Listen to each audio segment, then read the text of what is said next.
Hi friends, welcome back to Acting Like an Actor. I'm your host, Sophie Jordan Collins, and this week we have actor, writer, director, and producer, Chas Laughlin, aka Chas. Chas is known for starring on, we'll just call it a children's show, and creating a bunch of comedic internet content.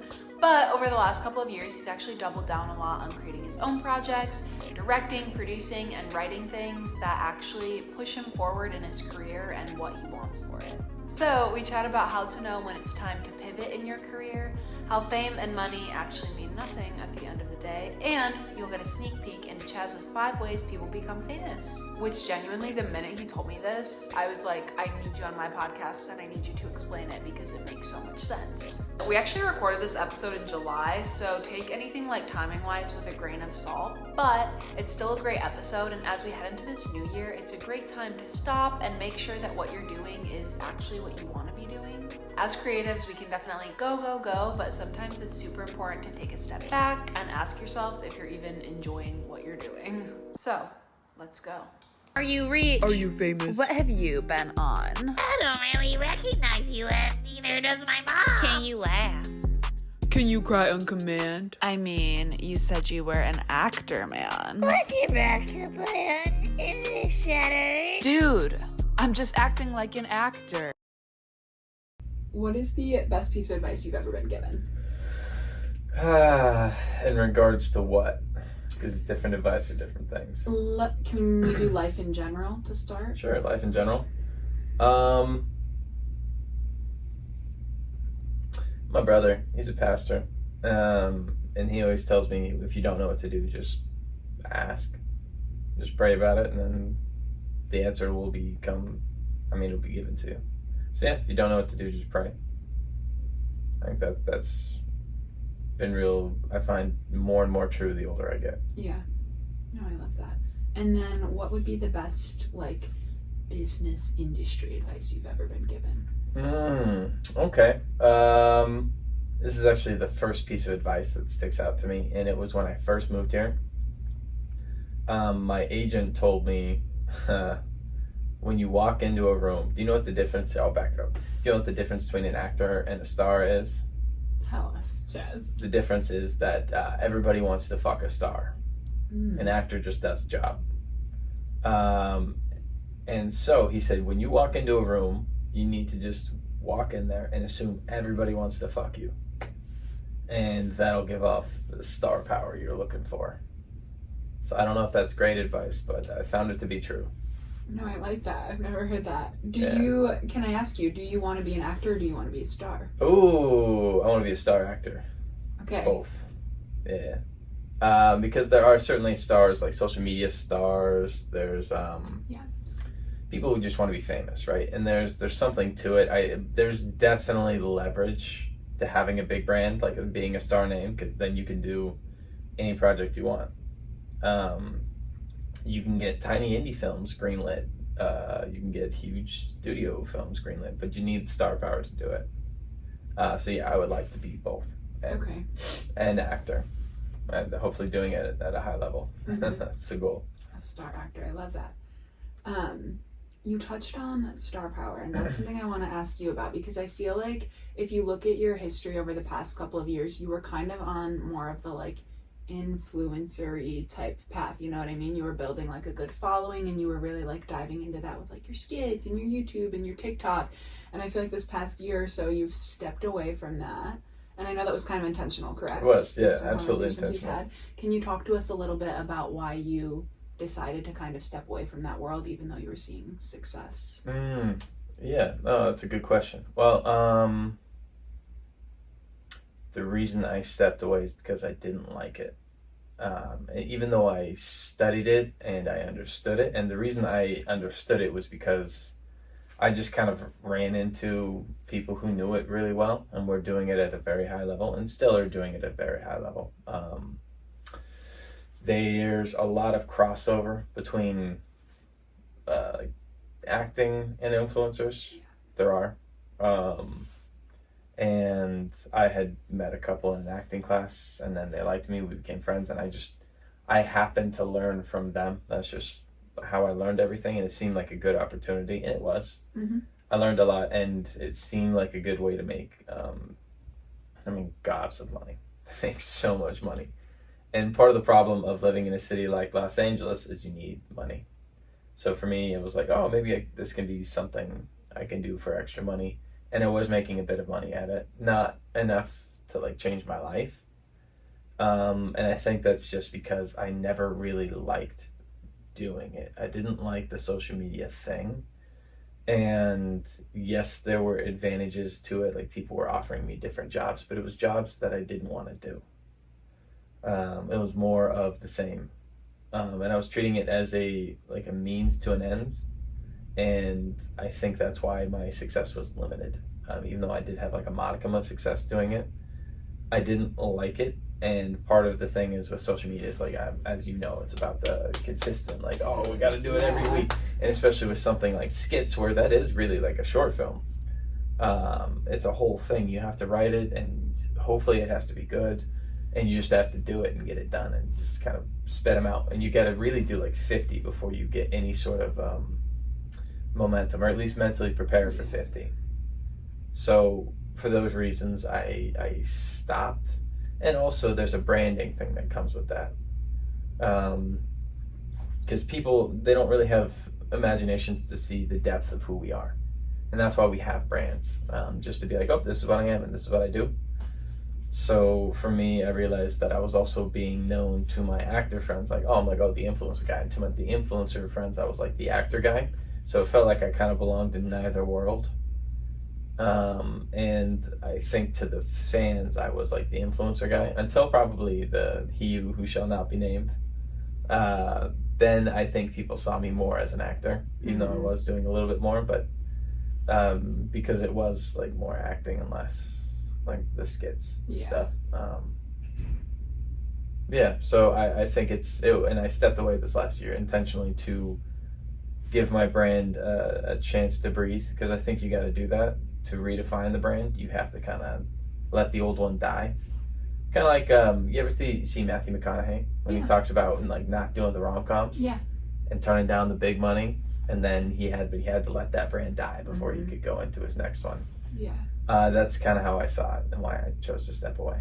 Yeah, I think that's really powerful. I think two things you said there were really good. Number one, you didn't love the like influencer thing, and I think sometimes people just think it's like easy, but it really is a business. And so it's the same thing as a business where it's like upfront, it's a lot of time, it's a lot of energy for a little return.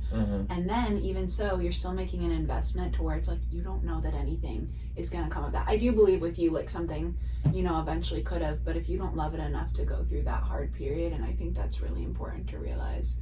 And I think the personal brand is really important too, because like you were saying, even if you were known, if you got big off of that and you were known as this like influencer, I do think sometimes it's hard for influencers to be taken seriously as actors. You even look at like Addison Rae, who got her deal with Netflix, and that's amazing, but I feel like people never take her seriously. And even it's like she could do the work and become an amazing actress, but she has this brand around her that I just feel like people are already like, Same thing with reality stars when they try to like do film and TV, and everybody's kind of like, okay. So I think you did that earlier on in your career, which I think is really smart, and you're just avoiding going through this weird, painful process. The rebranding is a bitch. But it's hard for anybody to rebrand. You know, like The Rock went through that when he switched his brand from wrestler. John Cena, same thing. Not to say it can't be done. It is difficult. It's one of the ways to like break in, actually, is to build a big brand elsewhere and move it over. I mean, Addison did, you know, whether the reviews were great or not, she got a whole show greenlit for Netflix, right? And she did 3 movies too. Well, that's nice. It's just hard to respect, because I think a lot of what the influencers in the community as a whole have an issue of not understanding other crafts, and I think they kind of assume that the way that their craft works will translate, but it's just a different craft. Like being an influencer is its own craft, and it's really about the ability to come up with something and finish it quick, and the momentum of it, and having the ability to endure the public spotlight and endure the attention, because acting's a very different craft. You almost need to just ignore all the attention entirely, at least while you're doing the craft, and then be able to turn it on and Yeah, I mean, they can do the talk show thing, I'm sure, very well. Different muscle. And, you know, and that's why you get a lot of great actors who don't really have their careers transition outside of just the jobs they book, you know, and sometimes they do an interview and it's just like, hard to watch. yeah, you know, it's like watching this vase here is more interesting. Yeah, which I think that's kind of cool because I'm like, okay, like you're great at your craft and like that's awesome. I always think it's super funny if somebody's like an amazing actor but they do an interview and I'm like, oh, you're so introverted and you hate this and I can have. It's like, that's kind of cool though because you're right, it is a craft and it's totally different muscle. It's even introverted. You can do it as an introvert. Like Keanu Reeves does it wonderfully, I think. You know, he just shows the little piece of himself in there and just is shy and honest. It's wonderful. But yeah, I think the extroverted nature helps, but there are influencers who are introverted too, to be honest, that I know. It's just the muscle and the craft of doing the performance or just maybe not performance is the wrong word, but having the conversation, ebb and flow, and just being honest. I think that's the biggest thing for me, is when people can really be honest in front of people. That's impressive. Yeah, being your authentic self. And I think people, we just as human beings, we can tell. Like, we can read through it. Something feels off, I feel like, when somebody's being inauthentic. Like, you can just tell. Yeah. I mean, I think that we see through that a lot of the time, but... Giving me, like, the heebie-jeebies. I'm like, well, I don't want to be near this person. No, exactly. Yeah, that's something. So something I've noticed about you, Chas, and I think a lot of people that know you, you're very just like clear on what you feel like is aligned to you, and I feel like you're not afraid to say no to things. Like cool opportunities come to you, and if it doesn't feel aligned, I feel like you're not afraid to say no. And I think a lot of actors and creatives, we struggle with that. Like we want to say yes to everything, and I feel like you're just very clear on what feels aligned and what doesn't. And I would love for you to speak to that a little bit. Like, how do you know if something is right for you to take on or if it's not? For example, you want to do a play. How do you know that this is worth your time and energy or it's not? That kind of thing. Ooh. Interesting. Yeah, there's a lot to that. It's funny, as you were saying that, I used to be very, like, I'd say yes to everything, especially when I first moved here, because I think I was just hungry and open. I wanted to work on anything. And I think saying yes brought a lot of opportunity and a lot of good into my life. But I said yes to one too many people and the wrong people. And I mean, it's nothing short of just like a deep violation and betrayal, just being used and abused. And I think it just happened one too many times, and it just broke me one time. Going to therapy, getting back in touch with like my religion, things like that definitely helped me find the core of who I was again, because I felt kind of lost in this yes, chasing it for like 3 or 4 years, just chasing yes and just chasing whatever opportunities came. And I realized that it wasn't worth selling myself. An opportunity was never worth me being happy with myself. And I think, it's just at one point you start doing it at a small level and you make that happen in your personal lives. And, you know, I lost so many friends, and it sucks and it's painful. I mean, my best friend from when I was like 11 years old, 12 years old, he and I had been best friends for like 15 years, and we don't talk anymore because I tried to set a boundary of like what I would allow as far as treatment for myself. And we had to end that friendship. Is that a positive or a negative? Well, it's a positive. Okay. Absolutely positive, because I realized even though we were friends for all that time, it wasn't on terms that I would find acceptable anymore. There was no respect for me in the relationship. And that was a painful lesson to learn. And I still have love for the guy and the memories that we had, but if you aren't going to meet me where I'm at and respect me, then I can't allow you to be in my life. And so it's just building blocks, right? So it happens on the personal level, and then I start doing it professionally. And then, accumulates with, Darman, that whole thing. Being able to stand up to a guy who, I was making decent money, $30,000 a year acting. But it felt wrong. I didn't like the way we were being treated, and standing up to a guy who has, I don't even know, millions and millions and millions and millions of dollars super famous, obviously has so much power over my life and the branding that I have. But doing that gave me so much confidence and self-respect because I could take on someone who's so much more powerful than me. And trying, I mean, you know, and I wish I could have gone back and done it with a little more,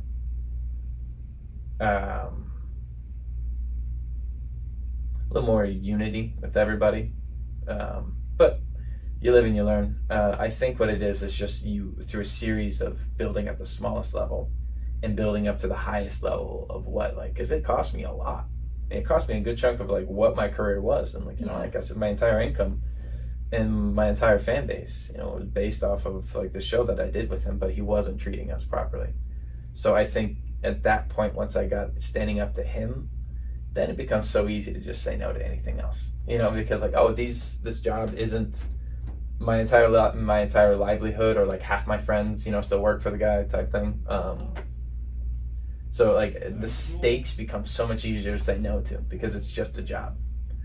It's not my livelihood. It's not my friendship. It's not like my entire, I don't know how I spend like 60% of my time.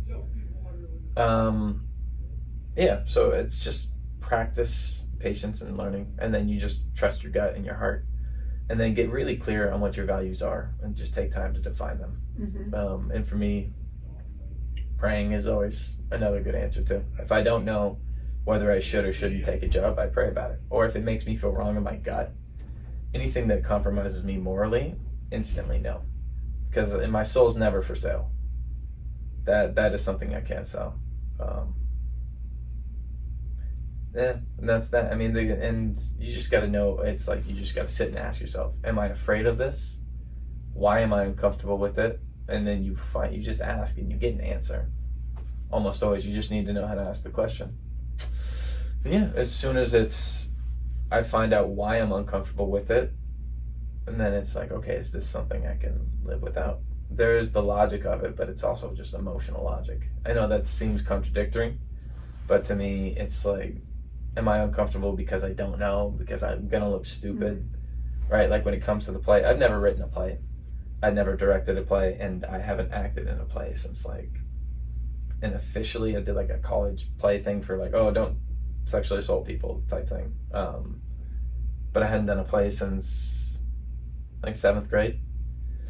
I've done acting classes, you know, but not for an audience where you're putting up a play. So I just wanted to do it, and it was scary and uncomfortable, but it felt like the right time. And it was another thing, just like when I know when to say no, something is when I say no, when I need to say yes. And it just felt like the right challenge. And I was needing something to push me creatively as an artist. And a play felt like the most pure form of art that I could make at this time. Yeah, I love that. In a city just all about brand. Mm-hmm. Yeah, you almost did the complete opposite thing of what you'd been doing the past few years. You know, all of these like skits and tailoring to your audience and things like that, but you just did a small little play at a smaller festival, and who knows what will come to that. And it was a beautiful show, I will say. Thanks. Mm-hmm. Yeah, learned a lot. I mean, it is scary. It's like standing naked and just being like, hey, look at me. Quite literally. Yeah, I had my shirt off for part of it, and I was like, oh, all these people are going to see me. You know, and they're watching you. Mm-hmm. That's the thing. A lot of pressure, but it's good. It's good pressure.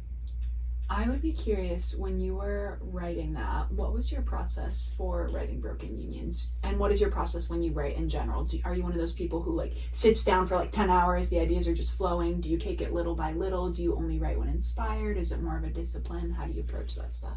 That's another great question. It varies. The older I get, the more I just accept what is there. There's an element of discipline to it because I've had times where I'm like, I need to get this thing done, and it just varies. You know, it depends on the season I'm in, because like right now I'm in a season of rest and recovering and just kind of reflection, so I'm not writing anything. But in general, when I have what I call just kind of like a home run idea, and it feels good when I get the idea, and normally it hits me pretty much all at once. This one in particular came in the wake of like while the Darman thing was going on, I was sitting in line at Costco, and the entire idea just boom. Of Broken Unions? Broken Unions. Okay. Yeah, sorry. Of Broken Unions, the play just hit me all at once. And I was like, oh, this is like every plot point had hit me all entirely once. And so I wrote just the thing down, just the title. And I wrote down just like some of the beats that night. And I just sit with it. And I just let it marinate and cook. And then I have always a couple ideas in my head cooking. Like right now I have one that's like a movie that's kind of like, you ever see War Dogs? Yes. It's like War Dogs, but you ever see Blow? Mm-mm. No. Kind of like War Dogs, but with cartels and like two guys. Yeah. So guys smuggling weapons to the cartels kind of thing. Ends up being a party thing. I just get ideas like that, and they just cook, and I sit, and I have it in the back of my mind for like, I don't know, a month, 6 months, a year, 4 or 5 years. I have a noir that's been cooking for like 4 years, 5 years. And I work on it a little bit, I think about it, and then things just present themselves to me. And I find that's just the case. Like when you're thinking about it, it comes to you. Like even with Broken Unions, it's so funny. While I'd written the first draft, and then I was playing this game from like a 1980s like Trivial Pursuit, and it was an MLK quote, and that quote ended up being in the play. It's just funny how these things kind of present themselves. The actual idea, when I actually decide to do it, basically I look at what I want to do and what idea is most pressing, like what kind of thing could I set a deadline for? Because if I don't set a deadline, I won't get it done. That's the curse of being a creative. Yeah. Because the ideas are always flowing. And so for me, which project gets worked on is the one that has the closest deadline. Or it's just like, whichever one calls to me. If that's not the case, if I don't really feel like I'm in a place to produce something, then I just don't. But, Broken Unions, I had sat down and written maybe like 7 pages. And I'd written out the beats over the course of a year. And then this last March, I was like, oh, you know what? I would like to do a play for Fringe. I have this thing I wanted to write, and I just had decided that I was going to write it. So I wrote it over the course of, it was after my birthday. So it was like mid-March, the Ides of March is maybe the exact day I began. And I wrote it. It took me about 2 weeks to do a draft, and then another week to do a second draft, and then I sent it to my cousin, who helped me put it together, and submitted it to Fringe. I ended up writing by the time we got to casting, which was May. I think I got to my 6th draft. Okay. Yeah, so I work fast when I get the thing, and I try to sit on it and marinate everything as much beforehand. So then by the time I get to the writing, it's already there. Mm-hmm. And I really write from a place of like, I've created the characters, and the characters just speak for me. Mm-hmm. And I know sometimes I discover the plot as I go, but most of the time I know what's going to happen. Yeah, I love that. I think there's a beauty to extreme focus as well. I think the problem with a lot of creatives, like you were saying, is we try to focus on so many different things at once, and there really is something beautiful about being like, yes, I have all these ideas, but I'm going to shove them to the side right now, and I'm going to focus on this one thing. Yeah. In order to see progress. So that's really interesting. So you were saying, though, you wrote 7 pages of Broken Unions like a year ago or whatever, and kind of fleshed out the idea, and then you really wrote the full script in like 2 weeks in March. Yeah, and even then I wrote most of it in like 2 days. Okay. Yeah, there's something to the extreme focus. Yeah, I think so too. Well, in writing, have you written before? Nothing. I've written like shorts and stuff. Nothing long form. Okay, well, I'll compare it. Like when you first put a scene on its feet, and it's just awful, and there's nothing you can do about it. It's just like the first time you read the lines out loud, it's gonna be terrible. Or you see other people doing it, and I'm like, oh. Yeah, you're like, oh, that's not how I pictured it, but it's okay. Right. That's like writing as well. For me at least, and it's always brutal because you know what it should be and what it could be, especially when you see it in your mind, and then you put it down on the page and you're like, this is garbage. That's part of like the needing to, there's like a discipline to the hyper focus, and most of the time I can get a pretty good first draft out, but it's always going to be like garbage compared to what it will be. Yeah. And having yourself the discipline and the ability to forgive yourself for not being perfect on the first time. Yeah. You know, it's like, oh, I didn't give an Oscar-winning performance my first table read. Of course not. No one does. And if they did, they got lucky. Because there's just so much to a piece that needs to be fleshed out that you couldn't possibly understand your first time through. Yeah. I think that perfectionism, again, holds so many creatives back, or just being worried that it's not going to be perfect. But I also think you have to just do the thing, because there's even going to be problems that come up that you couldn't have even thought of before. Right. So that's half the battle, just making the imperfect thing and then revising from there. Yeah. So I think that's really Well, there's something interesting. Perfectionism is a gift and a curse, I think. The pursuit of it, as long as you have it behind you, pushing you forward, is a very powerful thing. If it's in front of you, inhibiting you from actually doing the thing, that's a bitch to get through. That's really difficult to beat. But if you have it behind you in the sense of you pursue a higher aim, right? Whatever perfect is never, you can't ever have a perfect story. At least not while you're writing it, or a perfect performance while you're doing it, but you can pursue it to hell. That's the thing. It'll send you to the heights of whatever it could be, is the pursuit of perfection, which you'll never attain. But that pursuit itself, I think, is very noble, and it's the human experience.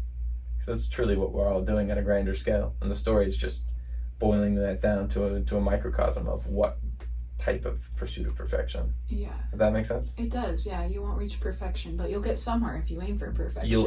You'll find greatness. Mm-hmm. But you can't let that thing, it's a bitch to get through, but as soon as you can get it on your team and chasing with you, you'll find greatness on the other side. It reminds me of that cheesy quote where it's like, if you aim for the moon, you'll land amongst the stars. And it's kind of like, yeah, you aim for perfection and you aim somewhere great. Yeah, aim for perfection, land with greatness, land with Shakespeare. Because nothing Shakespeare wrote is perfect either.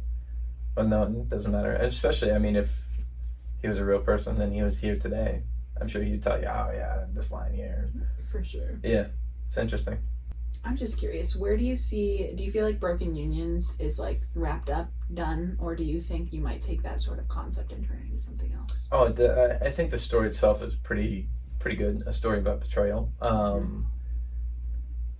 I definitely got a sample audience of like 170 people now. A lot of feedback.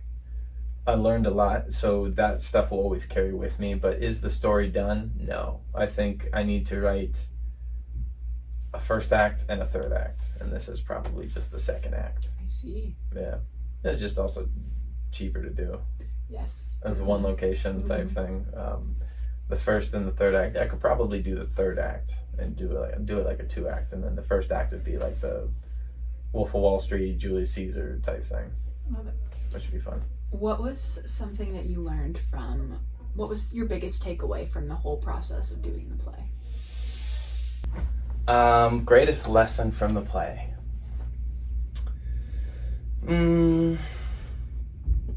I guess that's a tough one. There's so many. I know.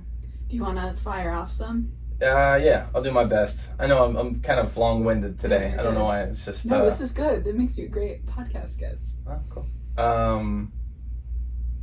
The greatest lesson, I guess, one is to not be intimidated by that which you don't know. At least for me,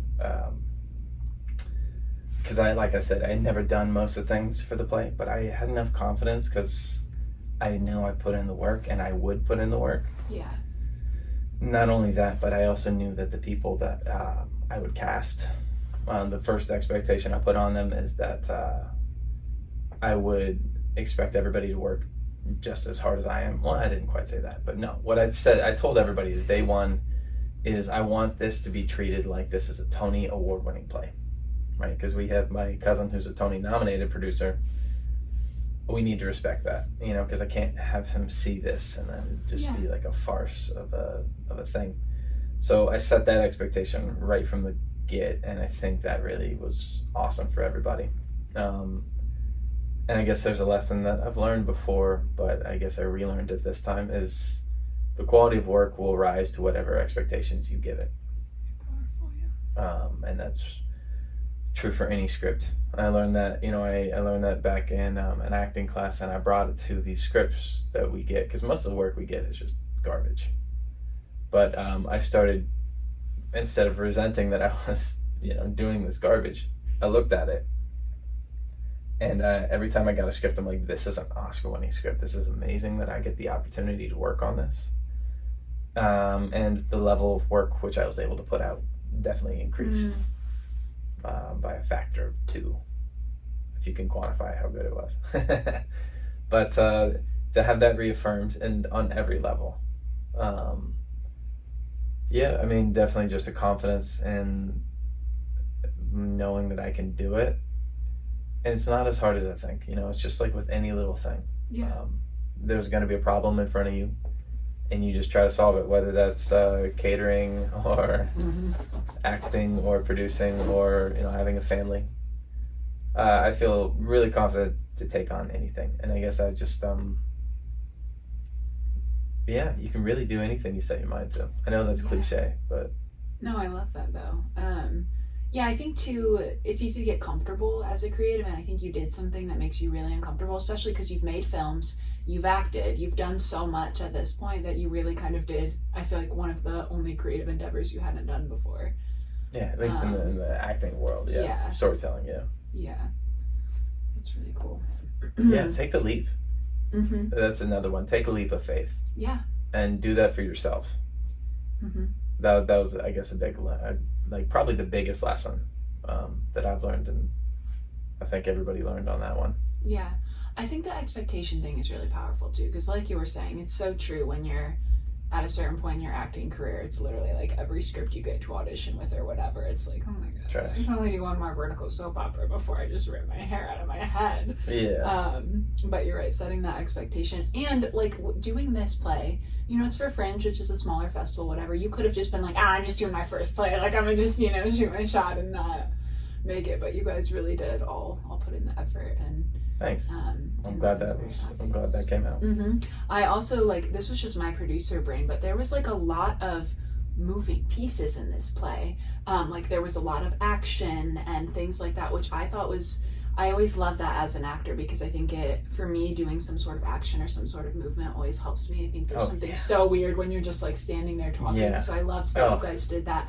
But I was thinking, I was like, oh my god, that had to be such a bitch to come up with all of those little elements, and even just the props, or was it fine? No, it was fine. Music, okay. Just a piece at a time, I guess so. Just little with anything. by little. That was the biggest thing. My mother used to say this, and it's so cheesy, but she said, you eat an elephant a bite at a time. Yeah. Which I was like, I always thought was the stupidest thing. So I'm like, I'm never gonna eat an elephant. Nobody eats elephants, Mom. But that's with the problem, because it is a bear of a thing. Like you said, the producing, the directing of it, which actually is funny. I think I'm blessed just because I have a real good sense for directing. And that was kind of the easiest part, The actors were all really good too, I feel like. You had a good group, people you're friends with, people that understand the actors are you fantastic. And your vision. And it's just, you get people who come up and want to play, and it just makes it easy, And when you learn how to work with different people on different things and calm different anxieties and inspire, and just how to move people, and come up with ideas that just kind of hit you, and you're like, oh wait, what if we do this? Do this thing, the barrel is my favorite part. Was that happening a lot with your play? Where did you end up kind of adjusting a lot of your dialogue and stuff, or the words themselves? Yeah, I guess everything. No. Okay. No one had no. Okay, no one was trying to do that. Okay. People tried, but these are my words, not yours. Fair enough. Yeah. What I ended up saying, I was like, if this was Shakespeare, would you change the words? Okay, he's putting Aaron Sorkin over here. No, I'm just saying. It's just, shows that you don't respect me as a writer. It's true. And you don't respect the story, and you don't respect the character, or your ego is getting in the way. And not that was a problem with anybody, but of course. As an actor, if you don't if you don't like the way you seem, then you're looking at it from how you're gonna look, not how your character's looking. So there's little battles like that, and people think, and not that I didn't take suggestions, there were little tweaks here and there, Jesse had suggested mirroring a line here and there, and it happens, and as a writer, I'm open to it. I'll hear it, and if it works, I take it. If it doesn't, I don't. and I tell them I'm not taking it. But for the most part, I tried to keep it to a minimum because I didn't want to be spending the rehearsals rewriting the script every time. Not that I was always taking notes as we went. Of course. But ultimately, I just was like, all right, I'm not taking notes on, like, once you're cast, like, this is not like, Abe and I have written something together, and he was, like, we had done a thing where he was, like, giving, like, notes on the script, and I was like, the relationship changed now. Yeah, okay. Which is interesting because he and I have been in that, and Rose and I have written something together. It was my first time working with Jesse, who played Gil. Okay. So you just have to set the expectations. Yeah. And we just had to have the conversation. I was like, this is new relationship. I am now director, you are actor, you follow my lead. Yeah, director and showrunner, because you wrote it too, so. Yeah, I mean, it was a lot. It was fun. A lot of moving pieces, which is just so much fun. But yeah, you do it a piece at a time. Yeah, I guess like, this moment isn't working, what can we do to make it work? And if nothing else, because you know how you just feel like spaceless? You're like, I'm here in the room. I don't know what I'm doing. Yeah. Physical life is just the best. It is. It is the best. And I'm like, okay, what is a thing we could do? And then it's like, okay, well, we could just put these balls here, right? Or we can put this paper scraps here, so I have something that's like, the thing. And why was that there? Oh, because I was just making the quarter for Mia, and I would have just wrapped that up. Just thinking about little things within context of the story to make it all come together. Yeah, and then all you have to do is just work on it once, and then you just plan it the rest of the time. It's easy peasy. Yeah. It's all just about whether or not you're willing to work on it and how much time you're willing to spend. How long were you guys rehearsing? Long time. Long time. Yeah. So we got the cast together May 1st-ish. Oh, so like you guys only had 6 weeks. 6 weeks. Yeah. But that was also during May, which was crazy. Oh my gosh, yeah, it was. Yeah, May was crazy. We were working doubles. Yeah. That's always how life goes. Yeah, but luckily because Abe was in it, we were able to work on it in between, like at FYC, Right. like Abe Get the going. Netflix ones. You got 3 hours right we there. got like 3 hours to just work on, like, Abe going. We're cool. working on this. Yeah. And he was always, and not that I had to drag him, he was always very excited. Very excited.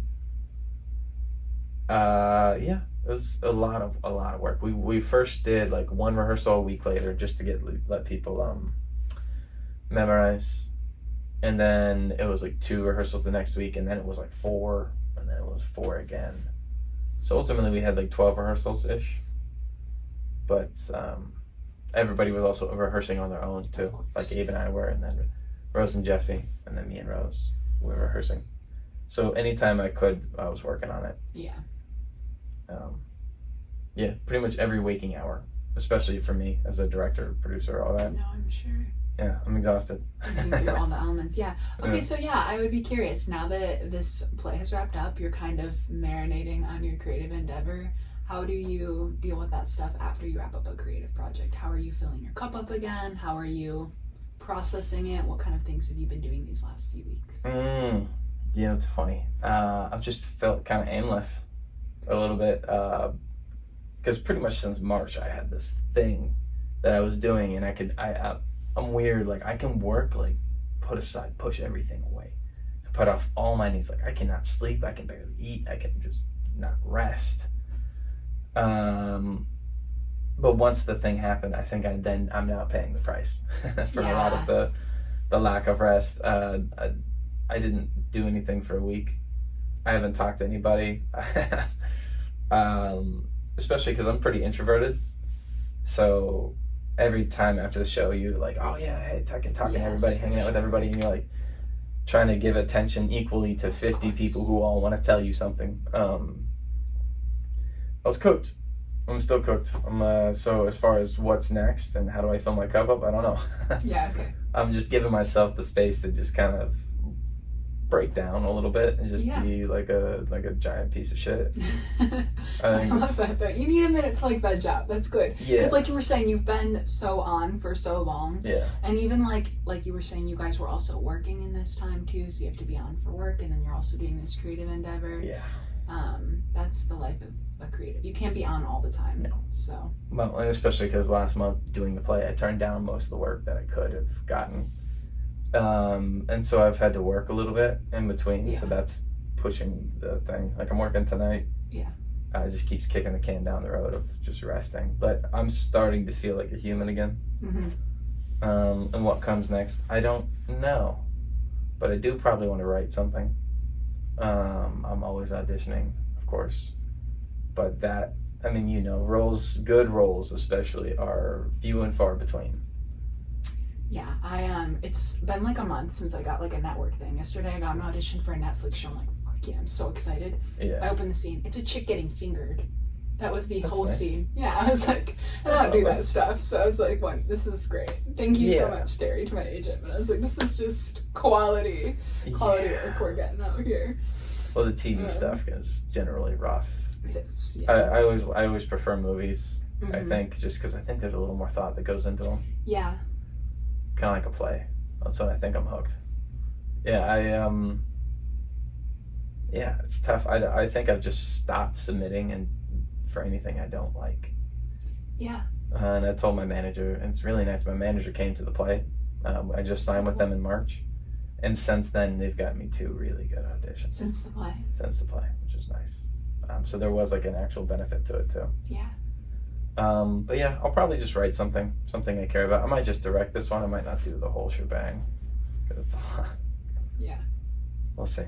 Okay, as we come to a close here, I would love for you to talk us through your 5 ways to fame that you always preach to people. You Oh, know what I'm yeah, talking yeah. about? Yeah. Yeah, Can yeah. you take us through those really quick? Oh man, should I write the book first?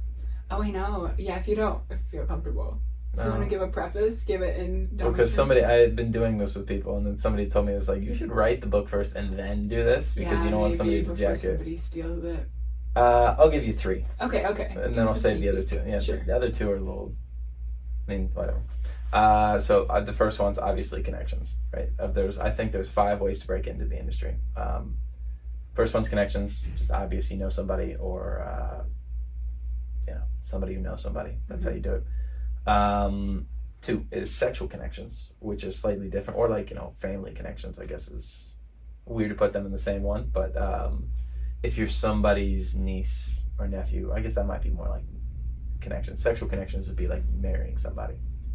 Amber Heard marrying Johnny Depp, and then her career meets new heights, things like that. Mm-hmm. And then the third one is critical acclaim.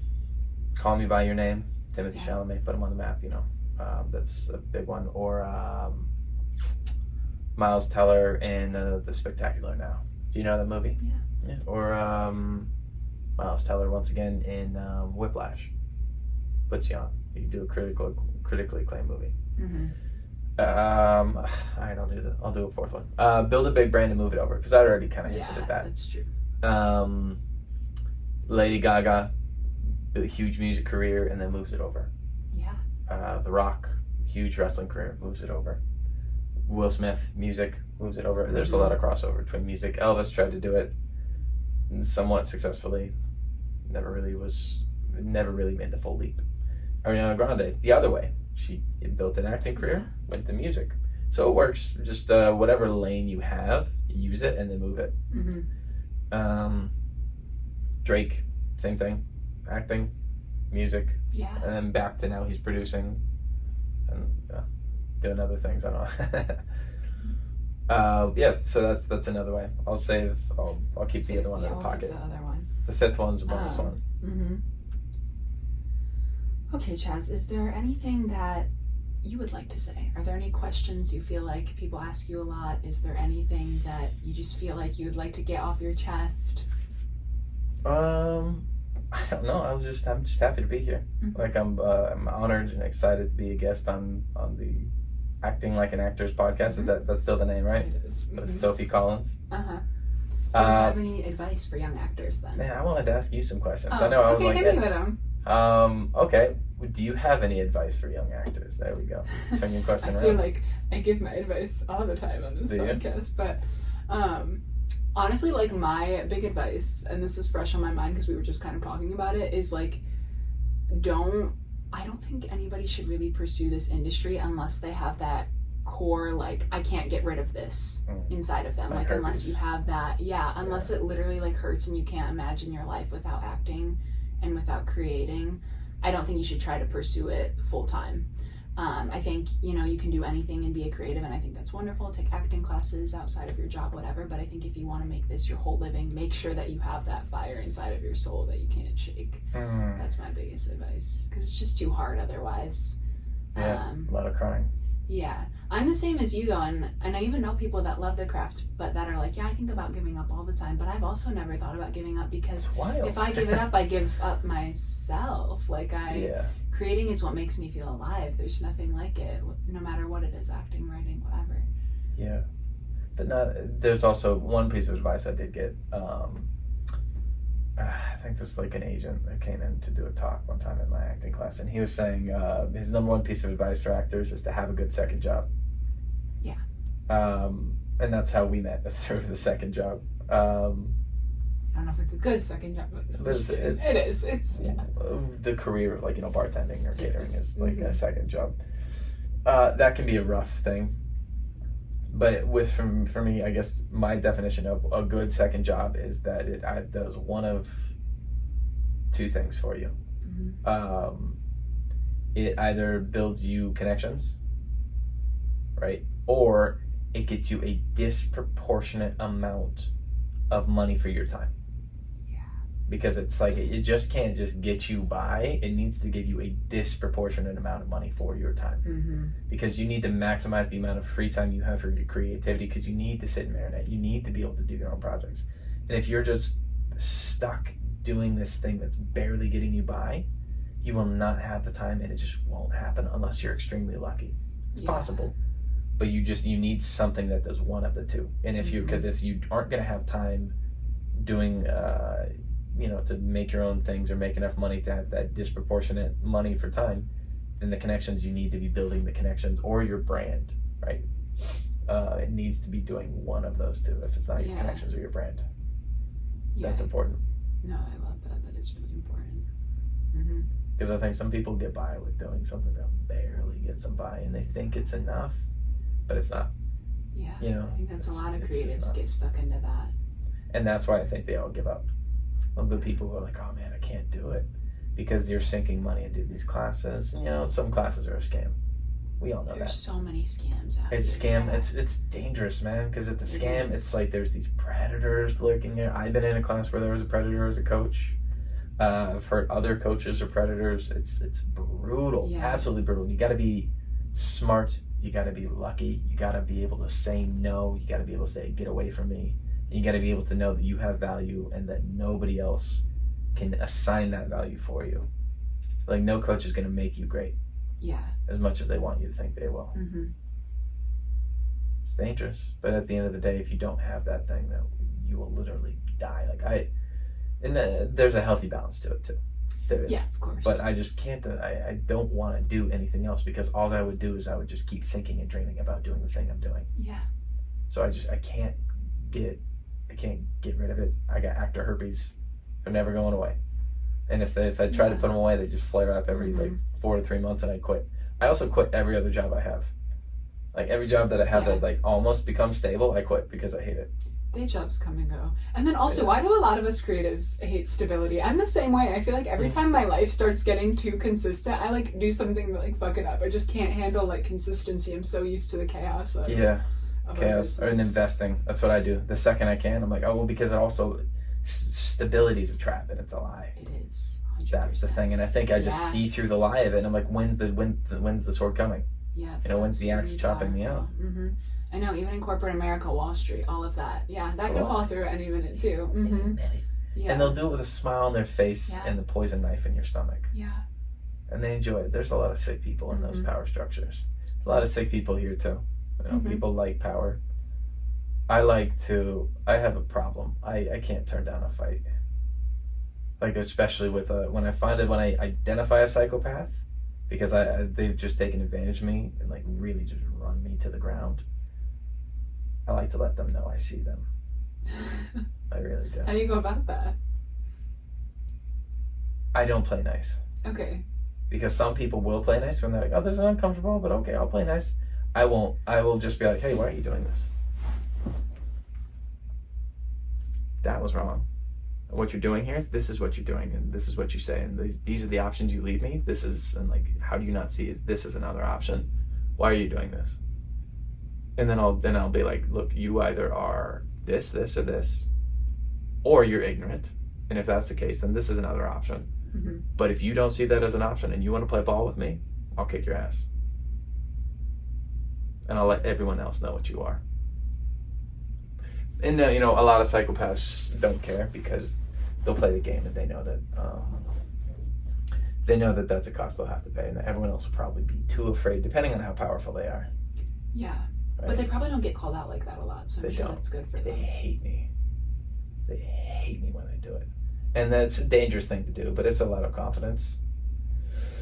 Because people like that will go out of their way to destroy you quietly. Mm. It's dangerous.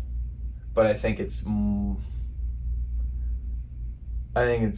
dangerous to have them in your life than to have them as enemies. Just because my circle's so small at this point that I've done I do a really thorough job before anybody gets in. And not that like I have a guard up, but I just like I call out everything I see anymore. And you can't hide. A psychopath can't hide. So by the time they get to my inner circle, and all my inner circles like that, we're foolproof. Mm-hmm. So if I brought someone in, then they would just destroy everything. That's what they do. They consume you. And there's nothing they can do to me. I mean, they could try to kill me, but that would be the worst that they could do. And even then, I'm not worried about that. Divine timing. Yeah, exactly. I'm meant to die when I'm meant to die. It's for someone else if it is. And then at the end of the day, I have faith. I just believe in God. Then I'll be all right. That's the whole core of my strength, I think. Yeah. I'm the same way, and I think even if you're not a believer, I think you kind of touched on this earlier, but having your value just in something outside of the business, like you need to know your self-worth, and your value comes from within. No matter if it's God, the universe, just I think something higher than yourself is so powerful, and knowing that you're worthy before you come to this craft, you have to have that inside of you. Well, yeah, that's the source of all creativity too. I think he is, or God is, the source of all creativity.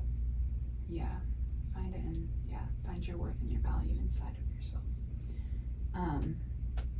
Okay, I always end with fast rapid fire questions. Okay, let's do it. Yeah, Okay. I'm up, baby. They're 5 rapid fire questions that require a lot of thought. That's the bliff.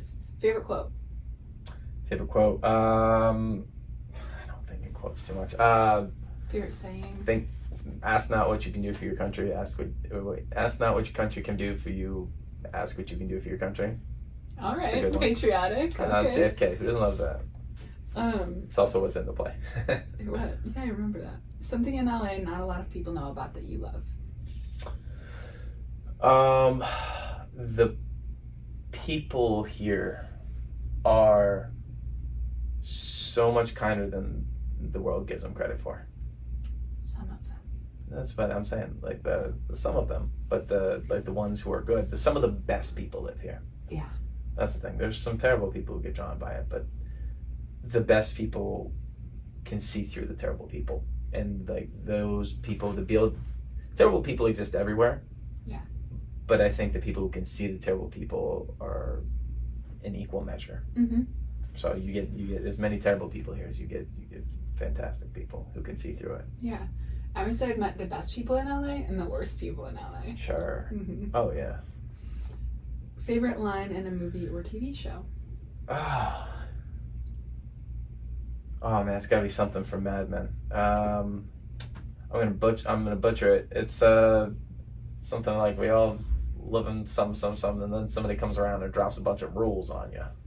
All right. Don Draper's got quotes. Okay. I'll try to find that one and we'll insert it. It's really good. There's so many so many times they just say things and I just melt because it's such beautiful writing.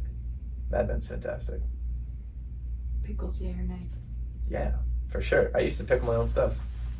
Pick your own pickles? You have to pickle them? Yeah, pickle. Oh, you used to pickle your own. I pickle my own pickles. Okay. Pickle eggs, pickle onions. Pickles for sure. Big pickle guy. Recent obsession of yours? Bread making. Bread making, okay. Yeah. So you've been spending your time the last few weeks laying in bed and making bread. Well, I also didn't have any bread for like the last 4 weeks before the play because I was like, oh, I gotta have my shirt off.